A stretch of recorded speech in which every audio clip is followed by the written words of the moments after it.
అందరికీ నమస్కారం అండి. సాయి సుజాత బీవీ ఛానల్‌కి స్వాగతం. ఈరోజు నేను మీకు చాలా ఈజీగా, క్విక్‌గా, టేస్టీగా మన అమ్మమ్మల కాలంలో చేసుకునే ఒక ఫ్రైడ్ రైస్ చేసి చూయించాలి అనుకుంటున్నానండి. ఇది మనము వేడి రైస్‌కైనా చేసుకోవచ్చు, లెఫ్ట్ ఓవర్ రైస్‌కైనా చేసుకోవచ్చు. కానీ టేస్ట్ మాత్రం సూపర్ ఉంటుందండి. పిల్లలు చాలా ఇష్టపడతారు. మనము హ్యాపీగా తినొచ్చు. మిగిలిపోయిన రైస్ ఉంటే చేసుకొని తినొచ్చు. లేట్ చేయకుండా ఎలా చేయాలో చూద్దామండి. ముందుగా బాణలి పెట్టుకొని అందులో 1 టేబుల్ స్పూన్ ఆయిల్ వేసుకుంటాము. ముందుగా శనగపప్పు, ఉద్దిబ్యాళ్ళు వేసుకొని అవి ఫ్రై చేసుకుంటాము. అది కాస్త వేగిన తర్వాత జీలకర్ర, ఆవాలు వేసుకొని అవి చిట్పట్లాడేదాకా వేయించుకుంటాము. తరువాత ఆనియన్, ఒక మీడియం సైజ్ ఆనియన్ కట్ చేసుకొని అందులో వేసుకొని దాన్ని కాసేపు వేగనివ్వాలండి. కొంచెం బాగానే వేగాలి అవి. అవి వేయించుకోవాలి. అవి వేగిన తరువాత పచ్చిమిర్చి వేసుకోవాలండి. ఆ పచ్చిమిర్చి కూడా కాసేపు వేయించుకోవాలి. పచ్చిమిర్చి వేగిన తర్వాత ఇప్పుడు అల్లం పేస్ట్ వేసుకొని అది కూడా కాసేపు వేయించుకోవాలి.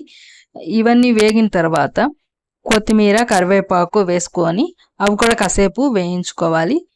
ఇప్పుడు ఇవన్నీ వేగిన తర్వాత ఇప్పుడు రైస్కు, ఈ ఆనియన్స్కి అన్నిటికీ సరిపడా సాల్ట్ ఇప్పుడే ఒకేసారి వేసేస్తామండి.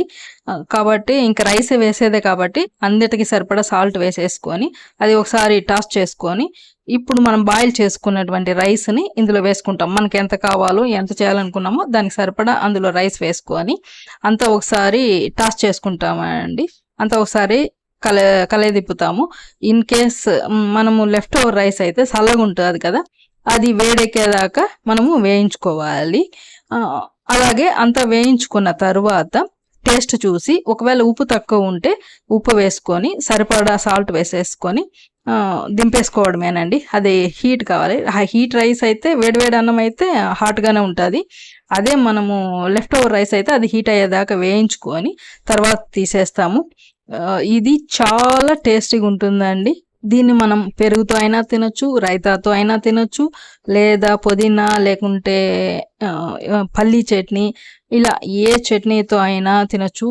మరీ ఇష్టం లేకపోతే ఉప్పు కారం కరెక్ట్ వేసుకుంటే ఉత్తదే తినొచ్చు అండి. చాలా టేస్టీగా ఉంటుంది.